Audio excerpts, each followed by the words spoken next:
여야가 현안 문제를 놓고 상임위 곳곳에서 충돌했습니다. 국토위에서는 양평 고속도로 의혹 논란으로 맞붙었고 법사위는 이화영 전 경기부지사 진술번복과 대통령 장모 구속을 놓고 전현직 장관이 설전을 벌였습니다. 과방위는 민주당 의원들의 전원 불참으로 반쪽짜리로 진행이 되기도 했는데요. 오늘의 정치권 이슈들 정연국 전 청와대 대변인, 복귀왕 전 민주당 선대위 대변인 두 분과 함께 짚어보겠습니다. 어서 오십시오. 안녕하세요. 안녕하십니까?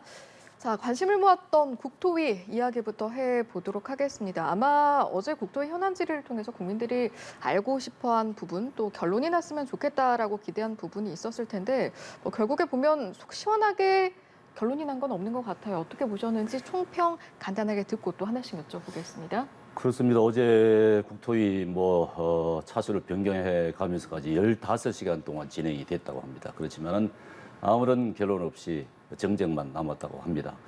사실 제가 어제 기대를 했던 게 아마 의혹이라는 부분에 대해서 해소될 수는 없는 부분이니까 최대한 진실에 가까이 가려고 한다면은 제가 생각했을 때는 용역업체 관계자들을 불렀어야 됐다고 봅니다. 예. 용역업체에서 왜 최종 종점을 강상민을 했는지, 그게 왜 최적 노선인지를, 어떻게 해서 결론이 나는지를, 외압이 있었는지 없었는지를 분명히 따져 물을 필요가 있었던 것 아니겠습니까? 예. 자기들끼리 앉아가지고는 정쟁만 있을 수밖에 없습니다. 그렇기 때문에 전문가의 의견이 어땠는가를 들어보는 것이 참 좋았지 않았을까 싶었는데 그런 과정은 없었고, 역시 여야 또 장관과 정부와의 대립만 있었을 뿐입니다. 고성만 난무한 것 뿐이었는데, 예. 제가 지난번에 말씀드렸습니다. 의혹은 제기할 수가 있습니다.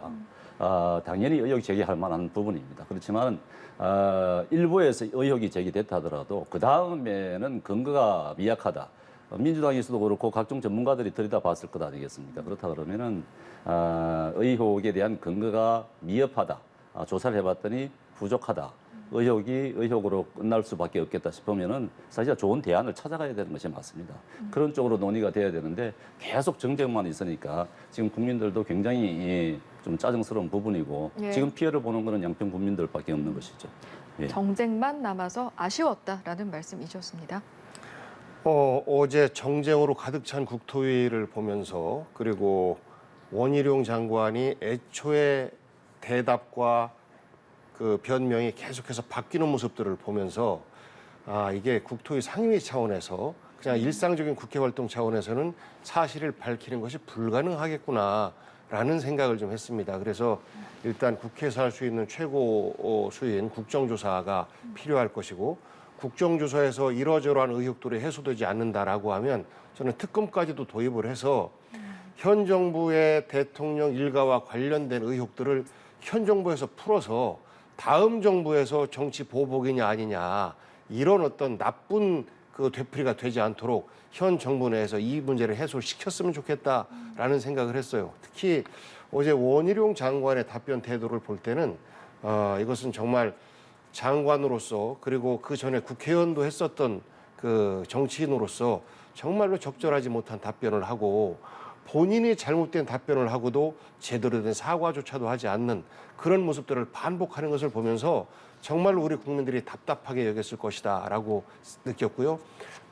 재차 또 말씀드리지만 과거에 이명박 대통령의 다스와 BBK 이 논란이 박근혜 그 경쟁 후보 진영에서도 제기가 됐었거든요. 그런데 대통령이 되고 난 이후에는 그 당시에 여당이 똘똘 뭉쳐서 아닙니다, 가짜뉴스입니다라고 공격을 했었거든요. 그런데 임기가 끝나고 나서 그것이 사실상 그 의혹들이 모두가 다 사실이다라고 밝혀졌지 않습니까? 그런 것처럼 저는 이것도 묵혀둔다라고 하면 똑같은 반복을 할 수밖에 없을 것이다라는 우려를 해요. 그래서 현 정부 내에서 풀었으면 하는 기대를 갖습니다. 예, 그러면 복귀왕 대변인께서 지적하신 부분을 받아서 제가 정연국 대변인께 한번 질문을 드려보겠습니다.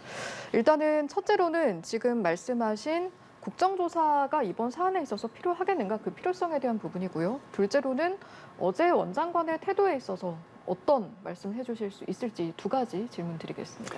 국정조사지를 많은 부분에 대해서 국정조사 해봤지 않습니까? 국정조사 역시 정쟁으로 끝나는 경우가 허다한 것이죠. 지금 이 상임위, 국토위 전체 회의에서도 예. 얼마든지 관련자 불러서 얘기할 수 있는 부분이고 짚어볼 수 있는 부분인데 이런 부분을 국정조사를 끌고 간다 한들 제가 보기에는 특별히 나올 건 없을 것 같습니다. 지금 더 이상 나오는 게 있습니까? 없지 않습니까? 민주당에서 근거를 제시하는 게 있습니까? 전혀 없죠. 의혹만 제기를 할 뿐이지 어떤 근거, 그러니까 현재 권력이 개입한 근거가 있느냐, 그런 단서가 있느냐, 전혀 제시하지 못하는 거 아니겠습니까? 단지 그 종점에 대통령 처가의 땅이 있다. 그것만 가지고 계속 의혹만 제기한다 그러면은 그것으로는 그 국정조사의 대상이 되겠습니까? 뭐 물론 하면 좋겠지만은 그렇다고 해가지고 그런 좋은 결론이 나느냐? 어떤 드러나지 않은 단서가 드러나느냐? 근데 결코 그렇지 못했다는 부분들이고 예. 또 국정조사 민주당에서 국정조사 추진하려고 하는 것 같은데 아마도 그 숫자의 우위를 점하고 있는 만큼 당연히 할 수 있는 그 여건은 될 것입니다.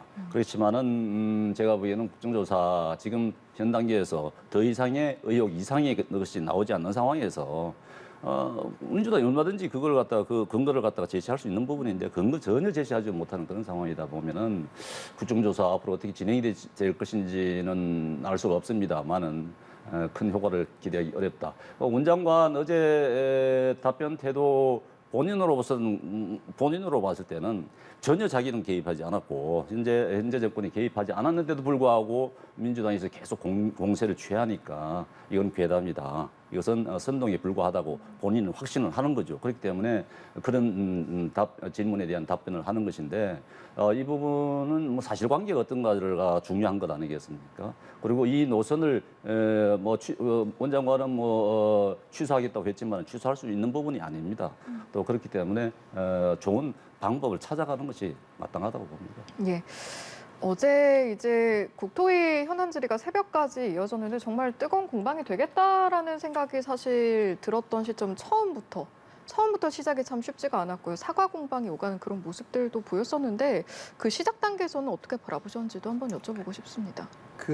지금 정부 여당에서 가장 뜨거운 감자가 이 문제입니다. 만약에 여기에서 어떤 의혹 하나라도 사실로 밝혀진다라고 하면 정권의 치명타다.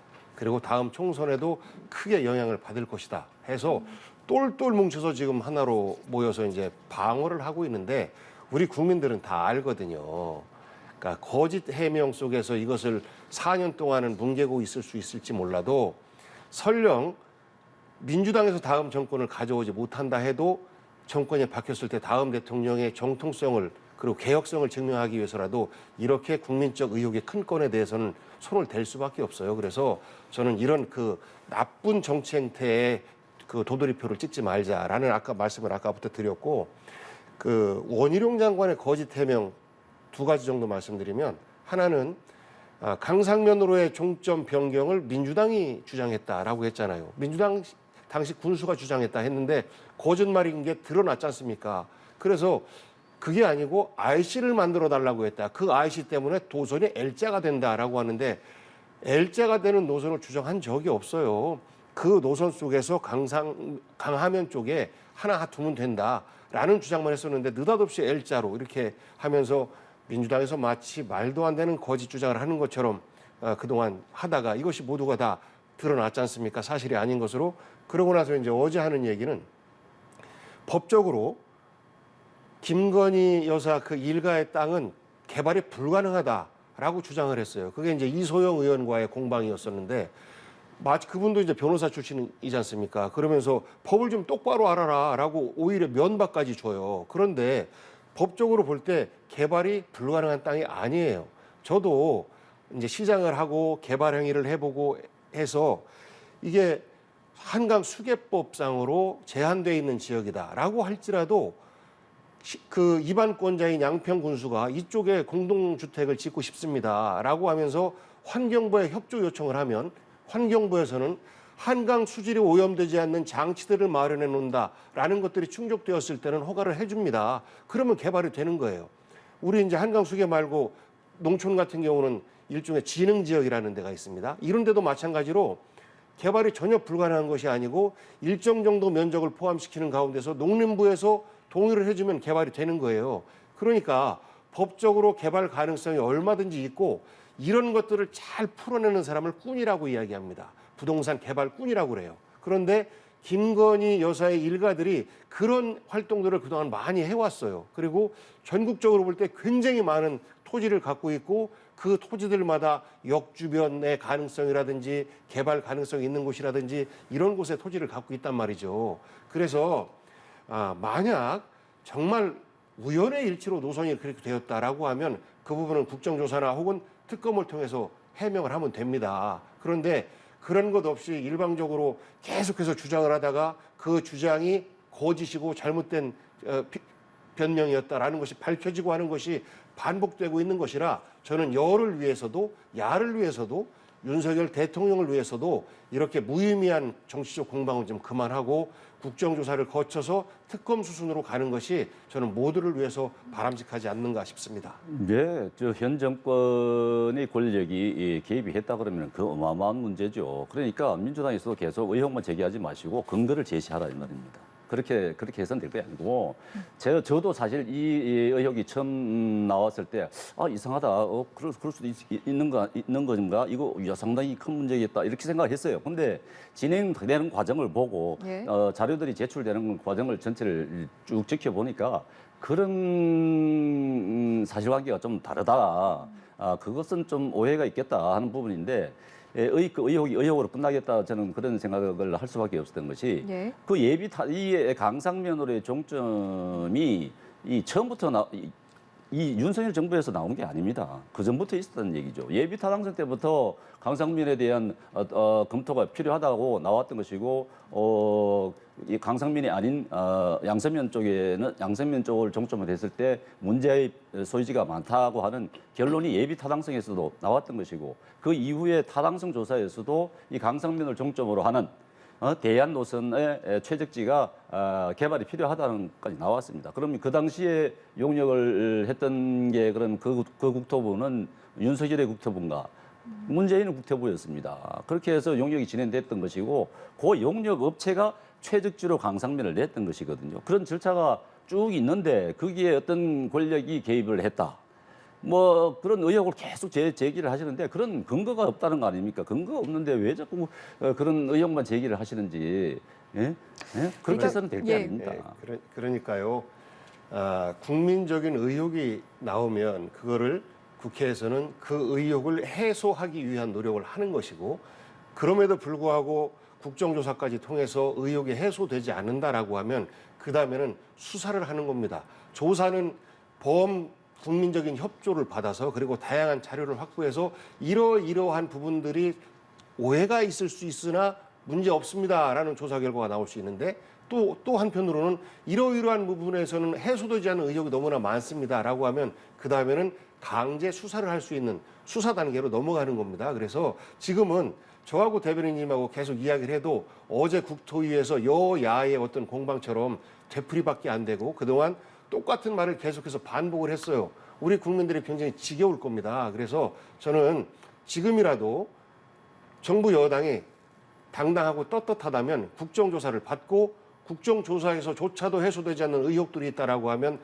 특검으로 넘어가서 윤석열 정부 내에서 생겼던 윤석열 그 일가의 의혹들을 윤석열 정부 임기 내에 해소되어야 우리 정치가 제대로 된 방향으로 갈 수 있고 정치 보복에 되풀이를 하지 않을 수 있다라는 말씀을 드리는 거예요. 국정조사까지 갈 것 없이 그럼 이 질문을 두 분께 한번 드려볼게요. 이게 어제 현안질이 막 시작할 때도 자료 공개 때문에 뭐 사과 공방이 오고 간 거잖아요. 아예 이런 공방이 없게 그냥 깔끔하게 모든 자료를 공개하는 방향은 어려운 겁니까? 국토부에서 자료를 다 공개했지 않습니까? 자료 다 공개해도 소용이 없습니다. 민주당은 자료 진실과는 거리가 있는 진실은 지금 관심이 없어요.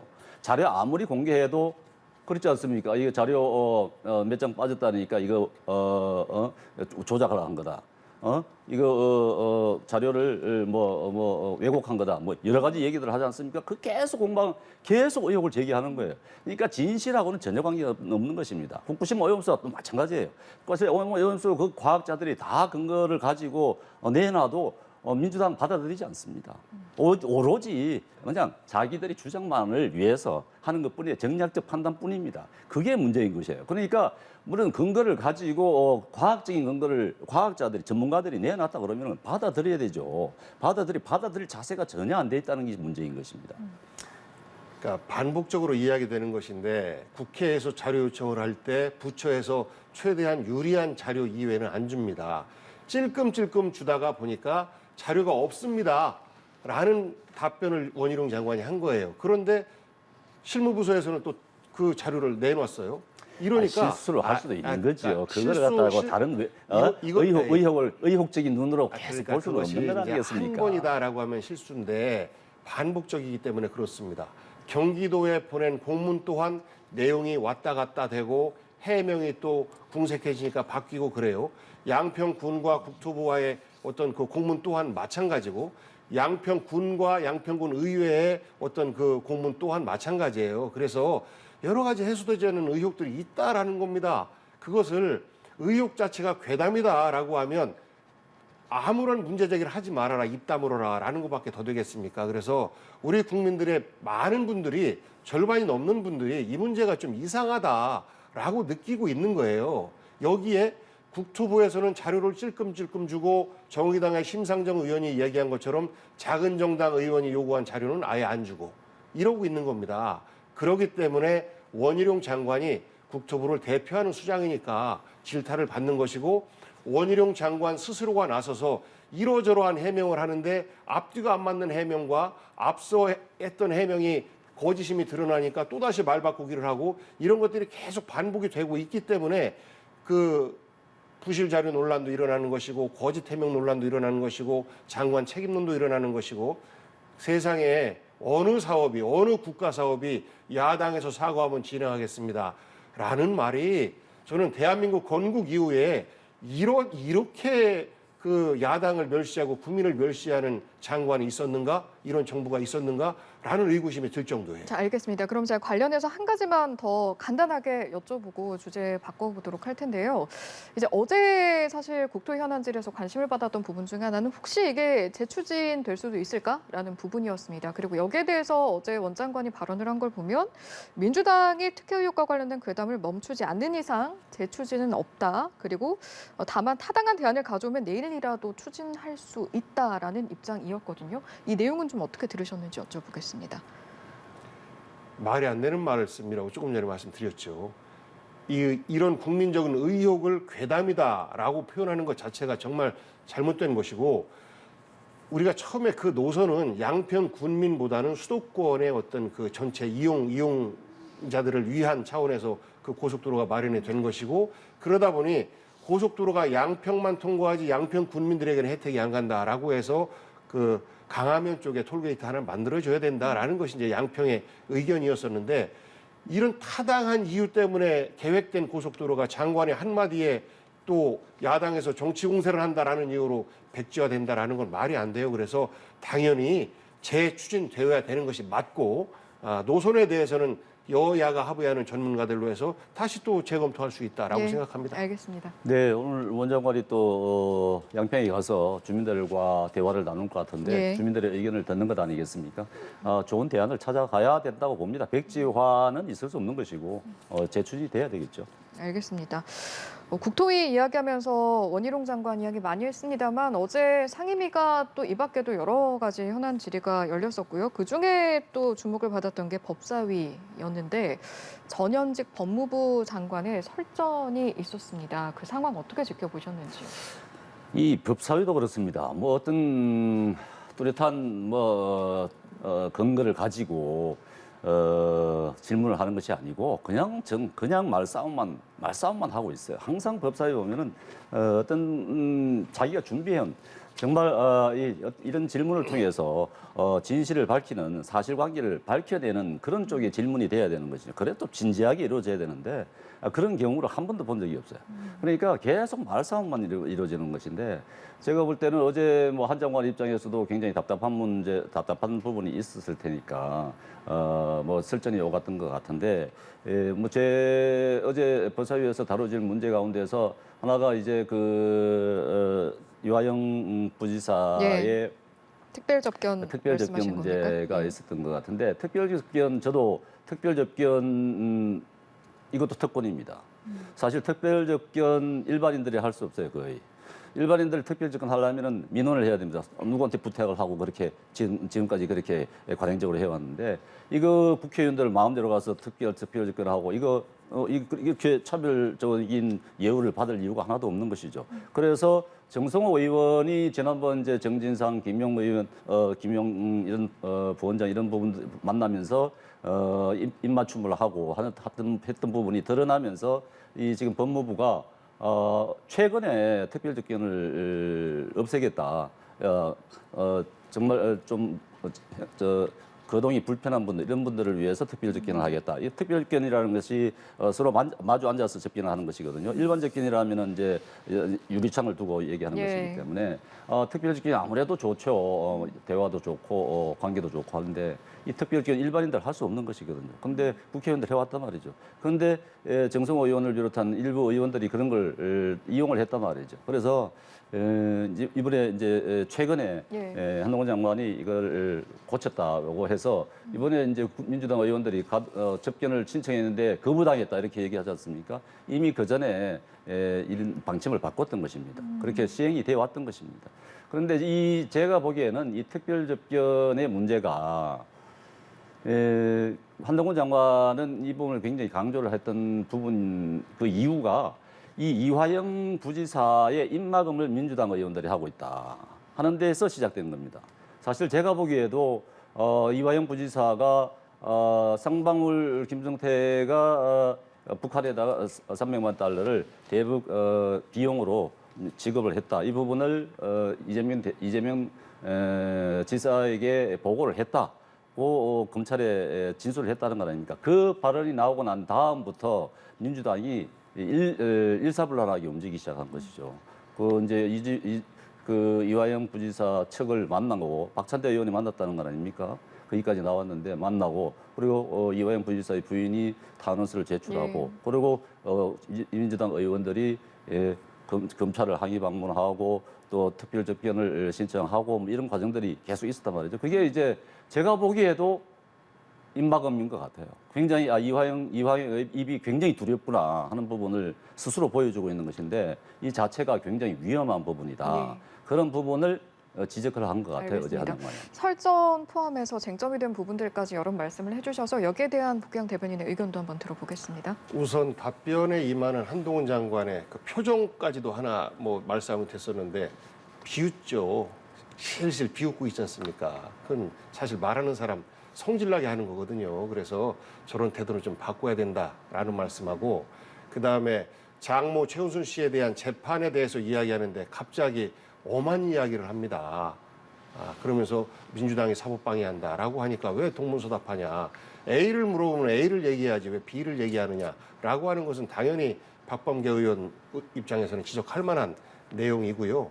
그다음에 아까 이제 이화영 그 부지사 관련해서 얘기했는데 이화영 부지사 스스로가 나는 이재명에게 보고했다라는 말을 한 적이 없다라고 자필로 공개를 했는데 검찰발 뉴스가 나온 겁니다. 이화영이 보고했다라고 했다라고. 어떤 것이 사실이에요? 본인 자필로 그런 적 없다라고 얘기했는데 검찰 발로는 그런 진술했었다더라라고 나오는 거 아니겠습니까? 여기에다가 이화영 씨 부인이 지금 검찰이 변호사를 통해서까지 이화영을 협박하고 회유하고 있다. 일종의 그 플리바게닝이라고 하는 이거 진술하면 형 짧게 구형해줄게 이런 거 아니겠습니까? 그래서 이런 것들에 대한 협박과 회유 그리고 그 독방 생활 이런 것들에 대해서 인권 침해 상황이 없는지에 대해서 야권의 법무부 그 상임위원들이 TF팀으로 구성돼 있어요. 당연히 활동을 할 수가 있는 것이고 특별면회 일반인들도 다 신청할 수 있는 겁니다. 신청하면 마치 이것이 이화영 지사에게만 혹은 국회의원들에게만 주어진 권한으로 오해를 하시는데 절대 그렇지 않습니다. 변호인을 대동한 상태에서 혹은 특별한 경우에 누구나 할 수 있고 기본적으로 재소자의 인권이라는 것이 있어요. 그래서 재소자의 인권은 최대한 확대시켜 주는 것이 민주주의 사회의 일반적인 겁니다. 그런데 유독 한동훈 장관, 윤석열 정부 들어서서 이러저러한 이유로 계속해서 바꾸고 있습니다. 야당이 야당 정치인에 대한 수사가 정치 보복으로 흘러갈 가능성이 높고 검찰의 회유 협박에 노출돼 있다라고 하면 그럼 이것은 그렇지 않게끔 하기 위해서 노력하는 것 당연한 겁니다. 그런데 이것을 마치 사법 방해다라고 규정을 하면서 만남 자체도 불가능하게 만드는 것, 이것은 그야말로 본인들이 틀어진 권력을 가지고 인권을 유린하는 것에 다름 아니다라고 우리 국민들은 생각할 거라고 봅니다. 지금 인권 유린의 사례를 얘기한다는 것은 그거는 얼토당토 않습니다. 지금 이화영 부지사 같은 경우도 변호인을 접견을 180회 했다던가요. 또 가족들을 50회 이상 만났다는 걸 거의 매일 접견이 있었던 겁니다. 그런데 그런 과정 속에서 인권 유린이 있었다, 나 압박을 받았다, 가혹한 행위를 받았다, 가만히 있겠습니까? 당연히 밝히고 문제화하겠죠. 근데 지금 아무런 그런 말도 없었습니다. 근데 인권 유린에 대한 부분을 부인이 말씀하고 민주당이 계속 그 부분을 갖다가 확대 재생산하고 하는 그런 상황을 보이는데 지금 인권 유린이 가능하겠습니까? 말도 안 되는 소리고요. 그런 그것보다도 제가 생각하기에는 이화영 부지사가 이화영 부지사의 변호인이 얘기했지 않습니까? 검찰 앞에서 보고를 했다고 얘기했지 않습니까? 그거는 처음에도 이화영 부지사도 그렇게 동의했던 부분이고 나중에 탄원서 들어가고 난 다음에 이 말이 약간 바뀌었던 것이죠. 근데 이번에 이제 그제 재판이 있었는데 그게 이제 부인이 변호인 스님을 취소한다고 하면서 예. 하고 또 이화영 부지사 당사자는 아니다 계속 유지하겠다 하면서 재판이 진행되지 않고 연기가 됐는데 저는 이 역시 재판 지연 전략의 하나라고 봅니다. 왜냐하면 이재명 과학이라고 봅니다. 왜냐하면 이제 국회 회기가 지금 휴회 기간에 들어가거든요. 이 기간을 넘기자는 얘기가 포석이 깔렸다고 봅니다. 그렇다 그러면은 이 재판이 엊그제 재판이 있었다 그러면은 이화영 부지사가 어떤 말을 했겠죠. 했을 부분 가능성이 크다고 봅니다. 근데 이제 또 연기가 다음 주로 연기가 되고 했기 때문에 이 휴회 기간에 영장 오는 것을 막기 위한 방법이 아닌가. 그런 의심을 할 수밖에 없습니다. 여기에 대한 반박 내용은 제가 다음 질문과 함께 두 분께 검찰이 그러면 그 정부와 짜고 일정을 그렇게 조정하고 있는 거네요. 휴회 기간 넘겨서 하려고 하는 법원의 그렇게 판단이 읽힐 수도 있고 제가 아까 변호인이 없으니까 제가 재판을 아까 할 수 없잖아요. 제가 아까 인권을 말씀드렸던 것은 압박 있겠죠. 그런데 기본적으로 특별면회, 면회 이런 것들은 재소자의 인권을 최대한 더 보장해주는 차원으로 가는 것이 선진국의 추세다라는 말씀을 드린 거예요. 근데 윤석열 정부는 반대로 가고 있다라는 지적에 대해서 뼈아프게 들어야 됩니다. 특별면회 일반인들 하기도 힘듭니다. 자, 알겠습니다. 그렇습니까? 어제 쟁점 그것만 있었던 건 아니고요. 이 내용도 있었습니다. 검찰 특활비. 민주당은 공개하라 이런 입장인 거고요. 한 장관은 정략적 요구 아니냐 이런 입장이었습니다. 공개 여부에 대해서 두 분은 공개해야 한다, 하지 않아도 된다. 어떤 의견이신지 짧게 듣고 넘어가겠습니다. 네. 특활비 일부 공개를 해야 될 부분이 있고 공개하지 할 수 없는 부분이 있을 겁니다. 예. 그렇기 때문에 해야 될 부분은 해야 되는 것이죠. 해야 될 검증을 부분은 받아야 어떤 검증해야 됩니다. 부분일까요? 아마 그 수사와 관련된 부분이라든가 특활비 가운데서도 여러 종류의 특활비가 있기 때문에 예. 할 수 있는 부분은 법적으로 할 수 있는 부분은 해야 되는 것이고 선별적으로? 법적으로 해서는 안 될 부분도 있습니다. 그렇기 때문에 그런 법에 따라서 해야 되는 것이죠. 예, 마찬가지 질문 드리겠습니다. 예, 292억의 검찰총장 특활비. 이 중에서 136억이 이제 총장이 다 썼다라는 건데 여기에 대해서 어떻게 썼는지 안 나와요. 법원에서는 개인 식별 정보만 제외하고 다 공개를 해라라고 얘기했는데 안 하고 있기 때문에 계속해서 논란이 반복되고 있는 겁니다. 거기에다가 명절 때 보면 수천만 원씩 특활비가 지출이 됐다고 해요. 그러면 이 특활비는 수사를 위해서 기밀 수사를 위해서 써야 되는 것인데 그게 아니고 검찰 간부들끼리 떡값 나누듯이 특활비를 나눠 썼다라는 의혹을 사기에 충분해서 이런 것들에 대해서 국민들이 궁금한 점에 대해서 공개를 해야 되는 것이고 그것이 법원의 판결이면 따라야 되는데 지금 버티고 있는 것 아니겠습니까? 빨리 법원의 판결대로 공개를 다 해서 그동안 윤석열 검찰총장 시절에 부끄러움이 없다라고 하면 오히려 이것에 대한 문제 제기를 한 야당이 비판을 받게 되지 않겠습니까? 공개하는 것이 맞습니다. 자, 저희가 국토위 상황, 법사위 상황 알아봤는데요. 뭐 두 상임위 현안 질이 다 시끌시끌했는데 반면 조용한 상임위도 있었습니다. 과방위 이야기인데 민주당 의원들이 장재원 위원장이 독단적으로 일정을 잡았다라면서 불참을 해서 반쪽짜리 상임위가 됐거든요. 그 상황 어떻게 보셨는지도 짧게 들어볼 텐데요. 먼저 복경 대변인께 드리겠습니다. 위원장이 단독으로 소집할 수 있죠. 그런데 그렇게 안 합니다. 왜냐하면 회의 성사가 안 돼요.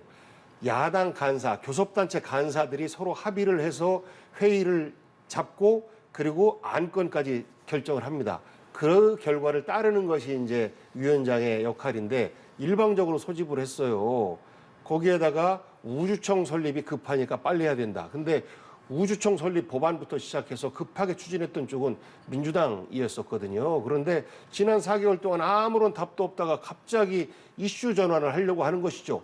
KBS 수신료 분리라든지 그리고 현재 양평 문제라든지 이런 것들에 대해서 이슈를 사실 분산시키기 위해서 일방적인 소집을 하니까 결국은 싸움이 나는 거 아니겠습니까? 장재원 상임위원장 국회를 관례대로 여야를 존중하면서 운영해야 된다라는 충고 드리고 싶습니다. 정부 입장에서는 우주항공청 설립이 굉장히 시급한 부분입니다. 사실 우리나라의 위상도 그렇고 지금 미래 기술 개발을 위해서는 당장 시급한 부분이라고 하는 부분에 대해서는 민주당도 동의를 합니다. 여야가 동의를 하는데 여러 지금 기싸움을 하고 있는 상황이라고 보여집니다. 우주항공청 설립에 대해서는 동의를 하면서도 빨리 왜 관련 상임위에서 진행이 안 되느냐.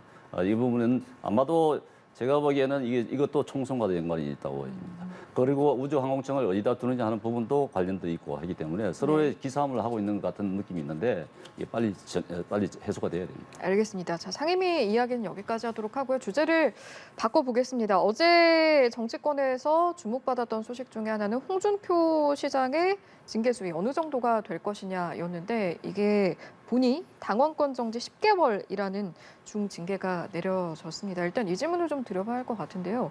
이 정도 수위 예상을 하셨는지 그리고 또 적절한 수위라고 보시는지 여쭤보겠습니다. 예, 저는 이 정도 수위 예상하셨습니까? 어느 정도 예상을 했는데요. 예. 가볍지는 않을 것이다 했는데 10개월 정도 적절한 징계 수위가 아닌가 싶습니다. 사실 제명을 하기도 힘든 부분이고 그렇다 해가지고 이 국민적 정서와 전혀 동떨어진 발언이 이제 화를 부르는 것인데 이제 골프 자체야 지금 워낙 골프 인구가 늘어났기 때문에 골프 친다는 자체는 문제 삼을 수는 없는 것인데 그런 수해 기간 동안에 많은 사람들이 이 희생되는 숨져 나가는 그런 상황에서 골프를 치고 거기에 대한 대응 말씀이 너무 지나쳤다. 예. 국민들에게 너무 상처를 입혔다. 그런 부분에서는 그것도 이제 우리 당의 원로이지 않겠습니까? 그런 원로의 입장에서 그런 말씀을 하신다는 데서는 매우 부적절하다. 네. 그거는 당에 결코 도움이 되지 않는 부분이다. 좀 과한 징계라도 내려져야 된다고 보여집니다. 알겠습니다. 복경 대변인께서도 아마 상황 지켜보시고 또 징계 수위도 아마 이제 보셨을 텐데 적절한 수위라고 보셨는지도 궁금하고 또 그 이후에 홍준표 시장이 SNS에 메시지를 좀 냈어요. 임기가 아직 3년이나 남아있다. 그리고 발언권은 정지되지 않았다. 본인 소통 채널에서 밝힌 내용이거든요. 이 내용까지 어떻게 보셨는지 한번 들어보겠습니다. 징계 수위에 대해서는 국민의힘 입장에서는 적절하다라고 얘기할지 모르겠는데 국민들의 눈높이에서는 저분은 이제 정치 그만해야 된다라고 생각할 겁니다. 그래서 결국 징계는 국민이 주는 것이니까 저분에게는 또 이 징계를 내린 국민의힘에게도 국민적인 심판이 기다릴 것이다라는 경고를 좀 드리고 싶고 과하지옥이다 그러면서 마치 잘못 없는데 모욕당한 것처럼 그렇게 썼었어요. 그러고 나서 이번에 이제 징계가 내려지니까 아직도 3년이라는 시간이 남았다. 발언권은 정지되지 않았다. 이렇게 말을 하고 있는데 본인이 무엇을 잘못했는지 모르고 있는 거예요. 지금 우리 대변인께서도 국민들에게 내가 뭘 잘못했습니까? 라고 항변하는 거 정말 적절치 못하다라고 지적하고 있는 것 아니겠습니까? 그런데 저분에게는 왜 그런 목소리가 안 들리는지 모르겠습니다. 저 모습을 보면서 국민들이 볼 때 와 정말로 너무 오만 방자하구나. 정치가 원래 다 저렇게 하는 거야?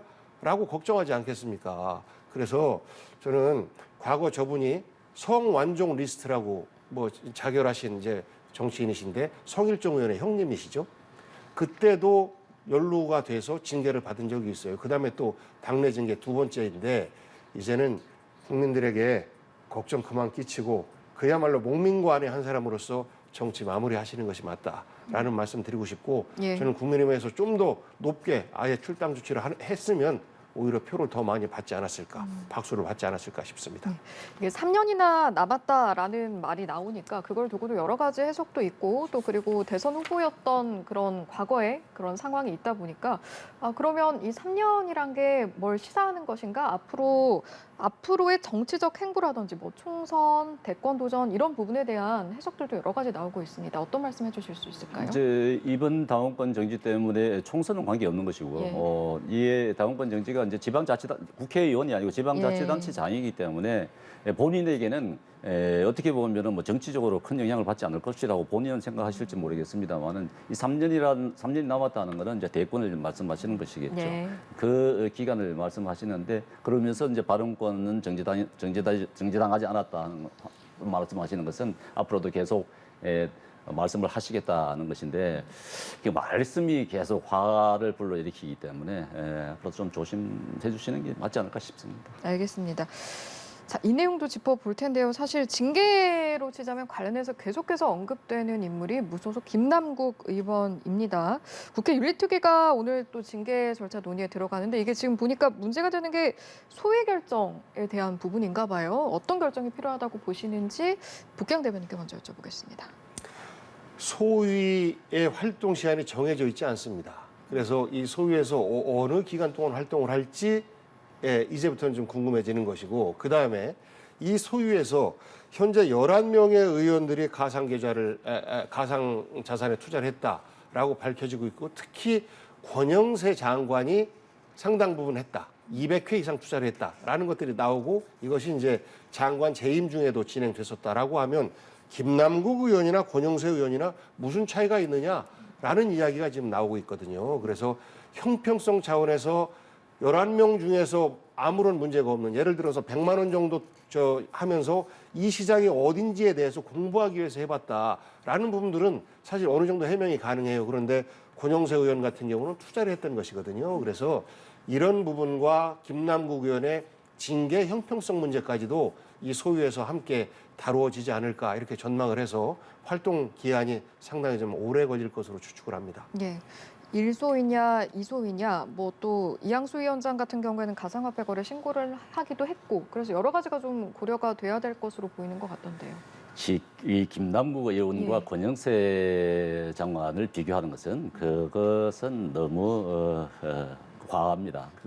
김남국 의원은 우리가 지금 그동안 쭉 자료들을 많이 또 접했고 공개된 자료들만 보더라도 너무나 과한 투자를 했던 것이고 사전 정보를 알고 투자한 부분이 의심되는 부분도 많고 또 호의로 자료를 제시하고 거짓말하고 위선을 보였다는 점에서 너무나 우리 국민들이 분개를 하는 부분 아니겠습니까? 권현세 장관 뭐 좀 더 자료가 더 나올지는 모르겠습니다만은 이게 지난번 발표된 대부분의 사람들이 한번 해보자, 궁금해서 한번 해보자 하는 부분들인데 권현세 장관도 제가 보기에는 그런 일종의 한번 경험을 해보자 하는 부분 액수와 횟수가 그렇지 않습니다. 예, 그 이제 소위에 대한 과연 질문을 드렸는데 투기를 한 눈동이 것인지 벗어났습니다. 투기를 목적으로 한 예. 것인지는 한번 좀 더 이제 지켜봐야 되겠지만 김남국과 권영세를 비교한다는 그건 너무 지나친 것입니다. 소위 관련해서는 두 분 덧붙이실 내용 그리고 없으시면 이제 김남국 의원 마무리를,